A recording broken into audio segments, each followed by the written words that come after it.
इस आदमी का नाम जियो साय है और ये बहुत ही घटिया इंसान है।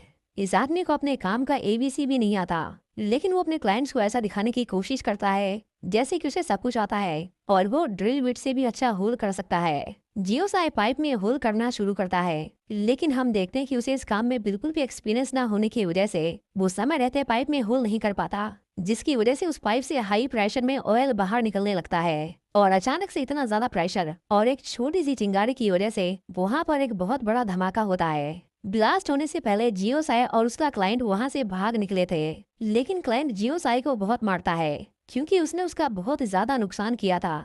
और अब जो पुलिस भी इस धमाके के पीछे की सच्चाई का पता लगाते लगाते उस तक पहुंचने की कोशिश करेगी। हम देखते हैं कि उस आदमी ने ठीक ही कहा था। उनके जाने के बाद वहाँ पर पुलिस आती है और जब वो उस फटी हुई पाइप के पास जाते हैं तो उन्हें वहाँ पर एक ड्रिल बिट मिलती है, जिसका मतलब ये साफ था कि किसी ने जानबूझकर इस धमाके को अंजाम दिया है। इन सभी पुलिस वालों में जो हमारा मेन कैरेक्टर है उसका नाम है मानसिक। मानसिक की उसके डिपार्टमेंट में कोई इज्जत नहीं करता, इसीलिए वो हमेशा जब भी हो सके खुद को साबित करने का मौका ढूंढता रहता है। इस बार भी जब उसे वो ड्रिल बिट मिलती है तो उसका शक सिर्फ और सिर्फ एक आदमी के ऊपर जाता है। एक आदमी जिसे उसने 5 साल पहले ऐसा ही कोई लीगल काम करते हुए अरेस्ट किया था।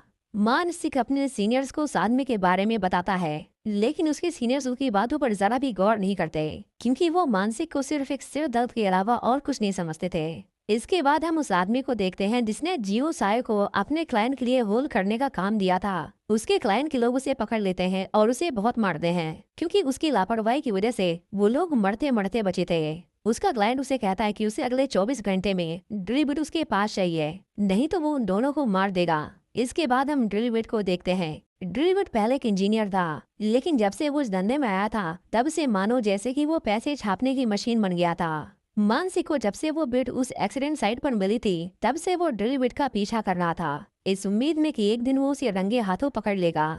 ड्रिल बिट को भी पता था कि मानसिक उसका पीछा करता है। एक दिन वो मानसिक को अपने पास बुलाता है और वो उसे कहता है कि वो उसका पीछा करना बंद करे। हर बुरे काम के पीछे उसी का हाथ हुई ये जरूरी नहीं। मानसिक अपने मन की शांति के लिए उसके गराज में तलाशी लेता है, लेकिन उसके हाथ कुछ भी नहीं लगता। जब ड्रिल बिट को पता चलता है कि उसके दोस्त ने उसकी जगह किसी और को भेजकर कमीशन खाने की कोशिश की तो उसे उस पर बहुत गुस्सा आता है, पर क्योंकि वो उसका दोस्त था इसीलिए अब उसे उन लोगों का काम करना पड़ेगा। ड्रिल बिट उसके क्लाइंट के पास जाता है और एक ऑयल पाइपलाइन में होल करने लगता है। उसने एक स्पेशल तरह की ड्रिल डिजाइन की थी जिससे वो अपने काम को अंजाम देता था और उसने अभी तक एक भी गलती नहीं की थी। वैसे भी अगर वो गलती करता तो आज यहाँ पर खड़ा नहीं होता।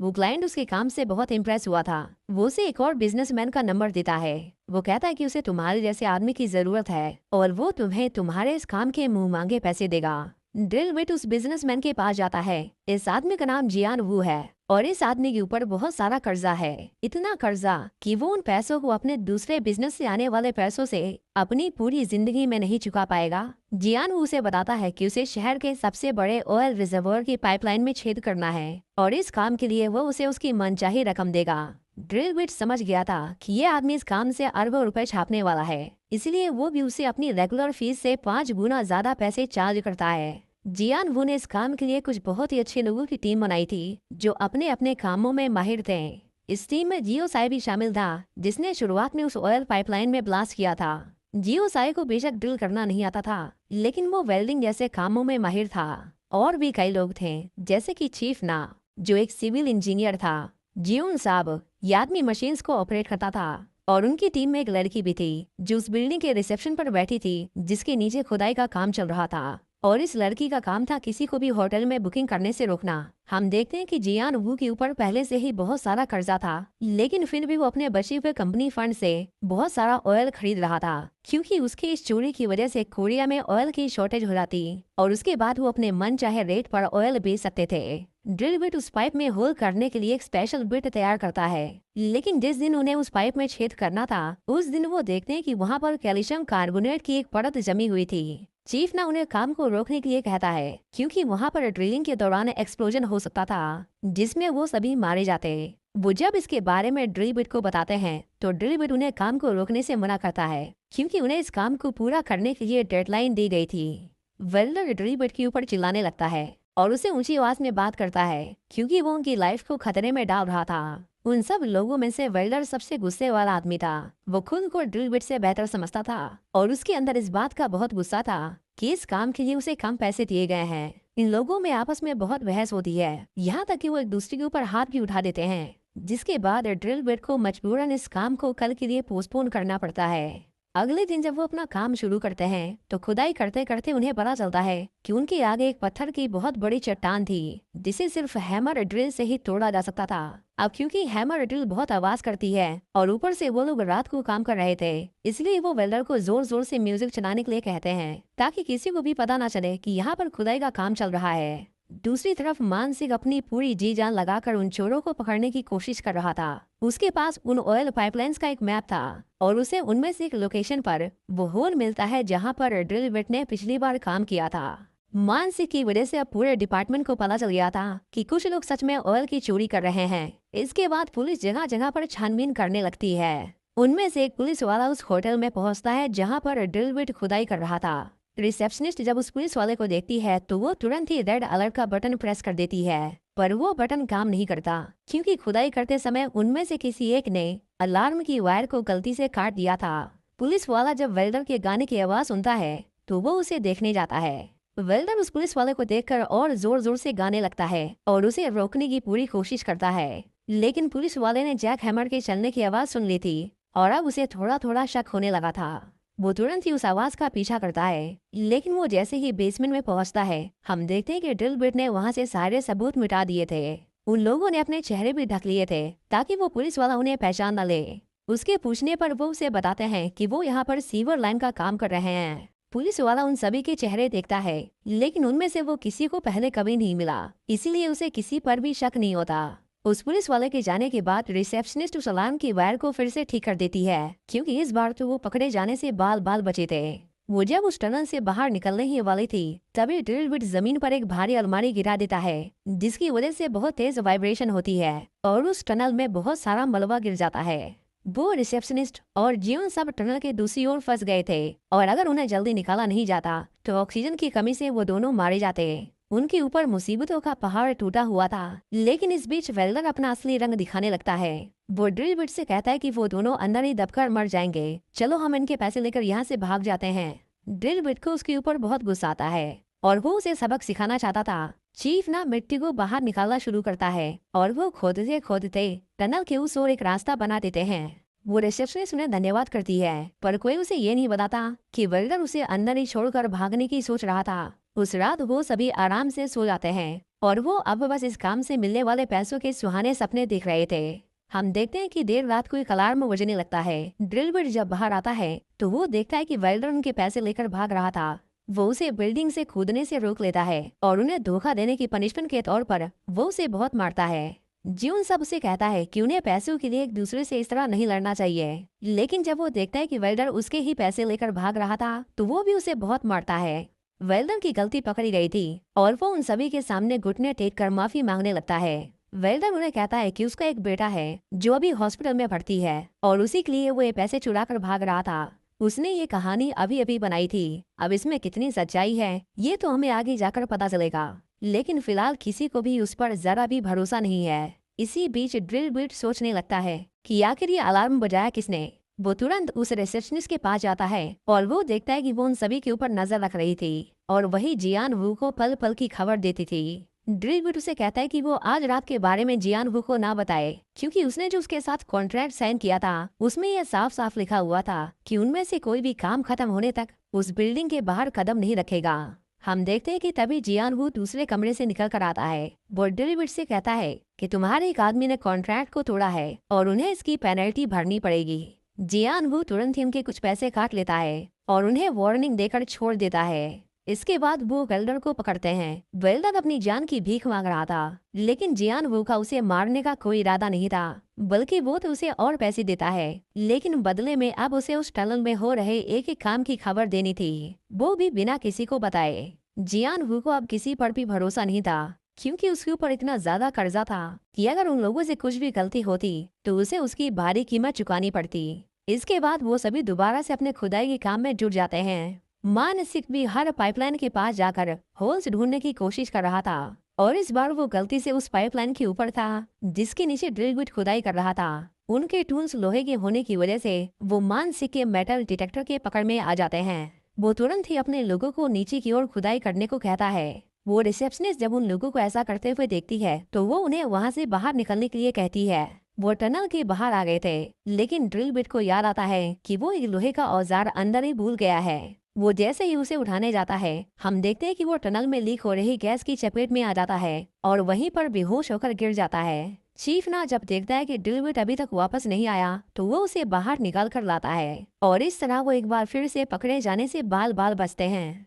चीफ ना उन लोगों से उसे उसकी वाइफ के पास जाने के लिए परमिशन मांगता है, क्योंकि आज उसकी सर्जरी थी और अगर उसने हॉस्पिटल वालों को पैसे नहीं दिए तो वो उसकी वाइफ का ऑपरेशन नहीं करेंगे। सब लोग उसे बाहर जाने से मना कर देते हैं क्योंकि उसके बाहर जाते ही कॉन्ट्रैक्ट टूट जाता और जियोन वू किसी को एक फूटी कौड़ी नहीं देता। जियोन वू को अपने फोन पर एक मैसेज आता है। ये मैसेज वेल्डर ने किया था और उसे पता चलता है कि वो लोग उसकी वार्निंग के बाद भी उस बिल्डिंग से बाहर जा रहे थे। चीफ ना एक मैन होल से होते हुए उस हॉस्पिटल में पहुंच गया था, लेकिन तब तक बहुत देर हो जाती है क्योंकि उसकी वाइफ की मौत हो चुकी थी। चीफ ना उसकी तस्वीर के सामने बैठकर रोने लगता है और वो सभी बस उसे देख रहे थे। वो जब वापस लौटते हैं तो जियान वू के लोग उनका इंतजार कर रहे थे। वो कॉन्ट्रैक्ट तोड़ने के लिए उन पर बहुत गुस्सा था। हालांकि चीफ ना ने अपनी वाइफ के बारे में कुछ भी झूठ नहीं बोला था, लेकिन फिर भी वो लोग उसे बहुत मारते हैं और जब ड्रिल बिट से ये देखा नहीं जाता तो वो उसे इस काम को करने से मना कर देता है। वो वहाँ से जाने लगता है, लेकिन जियोन वो उसे उसकी मॉम की फोटो दिखाता है और वो उससे कहता है कि अगर वो उस बिल्डिंग को छोड़कर बाहर गया तो उसके लोग उसकी मॉम को मार देंगे। ड्रिल बिट अब हर जगह से फंस गया था, उसे मजबूरन काम करना पड़ेगा और अब जियान वू की शर्त थी कि जब तक वो पाइपलाइन को ढूंढ नहीं लेते तब तक उनमें से कोई भी टनल के बाहर नहीं आएगा।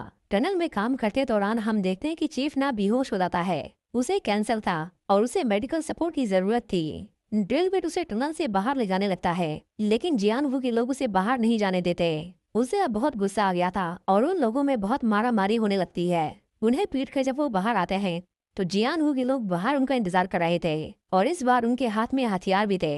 ड्रिल बिट के पास कोई हथियार नहीं था, इसलिए वो गैस कटर कोई अपना हथियार बना लेता है और उन लोगों को उससे दूर रहने को कहता है।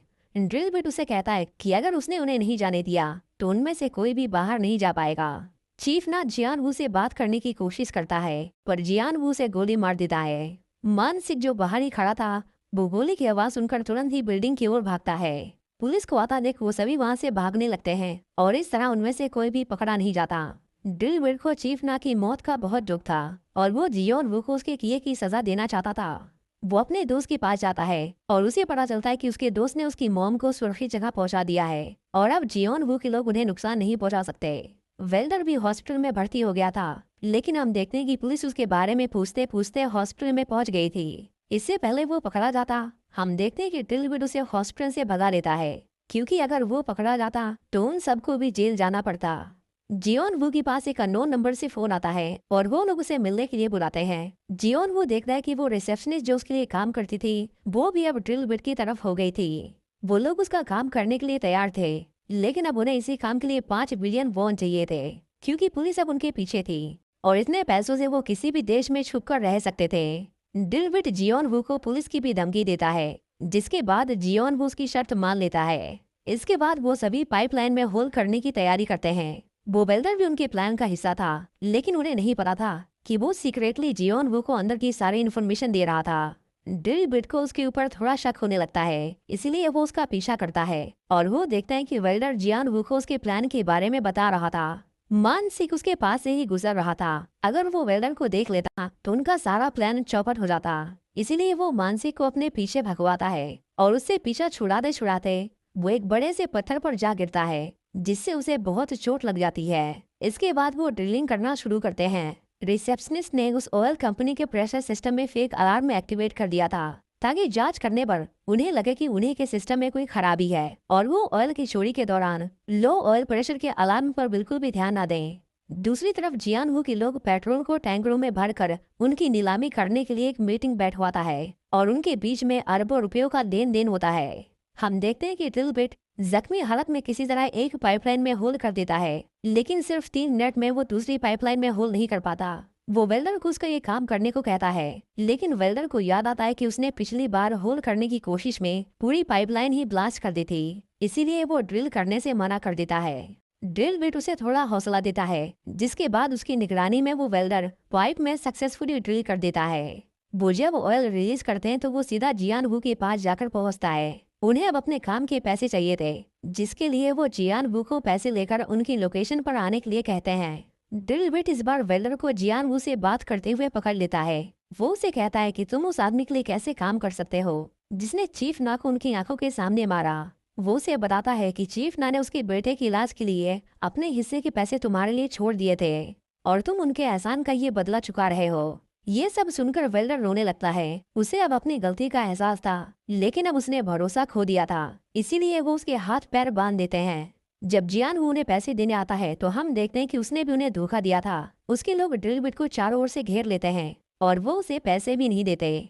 दूसरी तरफ उसके लोगों पर भी जियान वू के लोग हमला करते हैं, पर वो लोग खुद को किसी तरह बचा लेते हैं और वो वहां से भाग जाते हैं। हम देखते हैं कि वेल्डर जियान वू के लोगों पर हमला करता है और वो उन्हें मारकर जियान वू को बंदी बना लेते हैं। कुछ देर बाद वहाँ मानसिंह भी आ जाता है। ड्रिल बिट ने ही उसे वहाँ बुलाया था क्योंकि वो जियान वू को रंगे हाथों पकड़वाना चाहता था। मानसिंह उसे भी अरेस्ट करने की कोशिश करता है, पर वो लोग वहाँ से भाग जाते हैं। ड्रिल बिट को अब बस उन पैसों को लेकर वहाँ से भागना था, लेकिन वो जैसे ही अपने लोगों के पास पहुँचता है, हम देखते हैं कि उन्हें जियान वू के लोगों ने पकड़ लिया था। वो उन सभी को उसी पाइपलाइन से बांध देते हैं और जियान वू से अपने असली मास्टर प्लान के बारे में बताता है।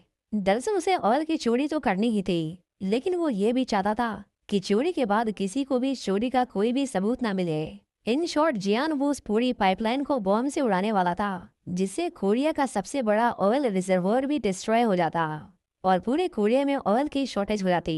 अब क्योंकि जियान वू ने पहले से ही बहुत सारा ऑयल स्टोर करके रखा था, इसीलिए मार्केट में उसके ऑयल की डिमांड बढ़ जाती और इसी डिमांड का फायदा उठाकर वो बहुत सारे पैसे कमाता। लेकिन अपने फायदे के लिए जियान वू इतना बड़ा ब्लास्ट करने वाला था कि उससे उस ऑयल रिजर्वोयर के पास बसे शहर के सभी लोग मारे जाते, पर उसे इस बात का जरा भी अफसोस नहीं था। वो तो उन लाखों मासूम लोगों का खून बहाने को तैयार था। ड्रिल बिट उसे ऐसा करने के लिए मना करता है, पर वो लोग उन्हें वहीं मरने के लिए छोड़कर चले जाते हैं। जियान वो वहाँ से दूर चला जाता है ताकि वो धमाके की चपेट में ना आए। उसका मैनेजर भी उसे समझाने की कोशिश करता है, लेकिन जियान वो किसी की नहीं सुनता। दूसरी तरफ ड्रिल बिट खुद को छुड़ाने की कोशिश करता है। वो रस्सी को जला देते हैं और ड्रिल बिट उस बॉम्ब के फटने से पहले उसे पाइपलाइन से दूर ले जाता है। जियान वो जैसे ही उस बॉम्ब का बटन प्रेस करता है, ड्रिल बिट तुरंत ही पानी में कूद जाता है, जिससे उसकी जान बच जाती है और पाइपलाइन को भी कुछ नहीं होता। जियान वो जब देखता है कि पाइपलाइन में ब्लास्ट नहीं हुआ तो उसे बहुत हैरानी होती है। दरअसल ये सब ड्रिल बिट की सोची समझी चाल थी। उन लोगों ने उसके टैंकर्स में ऑयल की जगह पानी भर दिया था और जियान वू को इसके बारे में पता भी नहीं चला कि जिस चीज को वो करोड़ों के दाम पर बेचने वाला है वो बस महज पानी है। ड्रिल बिट भागकर अपने लोगों के पास आता है क्योंकि जियान वू के वो 5 मिलियन वॉन उन्हीं के पास थे। लेकिन जब वो सभी बाहर निकलते हैं तो जियान वू के लोगों ने उन्हें चारों ओर से घेर लिया था। उसके लोग उन पर हमला करते हैं और क्योंकि अब बात उन लोगों की जान पर आ बनी थी, इसीलिए वो लोग भी पीछे नहीं हटते और उन लोगों पर हमला करते हैं। आखिर में वहाँ पर पुलिस आ जाती है और उन सभी को गिरफ्तार कर लेती है। ड्रिल बिट जियान वू को जान से मारने वाला था, पर मानसिक उसे ऐसा करने से रोक लेता है। वो ड्रिल बिट से कहता है कि उसे उसके किए की सजा कोर्ट देगा। पुलिस उन दोनों को अरेस्ट कर लेती है। जियान वू से कहता है कि जिस दिन वो जेल से बाहर आएगा उस दिन वो उन सभी से बदला लेगा, पर ये सुनकर ड्रिल बिट उस पर हंसने लगता है क्योंकि वो उसे कहता है कि जब तक वो बाहर आएगा तब तक ऑयल का जमाना ही खत्म हो चुका होगा और सड़कों पर उसे बस इलेक्ट्रिक व्हीकल्स ही देखने को मिलेंगे। ड्रिल बिट के बाकी के साथी मौके वारदात से भाग गए थे और पुलिस ने सिर्फ उसे ही अरेस्ट किया था। लेकिन कुछ देर बाद हम देखते हैं कि उसके दोस्त भी खुद को अपनी मर्जी से पुलिस के हवाले कर देते हैं और अब वो सभी एक साथ जेल जाएंगे। इसके 3 साल बाद हमें दिखाया जाता है कि उन लोगों ने अपनी सजा काट ली थी और अब वो ईमानदारी का काम करके 2 वक्त की रोटी कमाने लगे थे। एक दिन मानसिक देखता है कि वो लोग फिर से खुदाई का काम कर रहे थे। उसे उन पर शक होता है कि कहीं उन लोगों ने फिर से अपना पुराना धंधा तो शुरू नहीं कर दिया। लेकिन जब वो वहाँ जाता है तो उसे पता चलता है कि वो लोग तो सीवर लाइन का काम कर रहे थे। और इसी के साथ ये मूवी यहीं पर खत्म हो जाती है।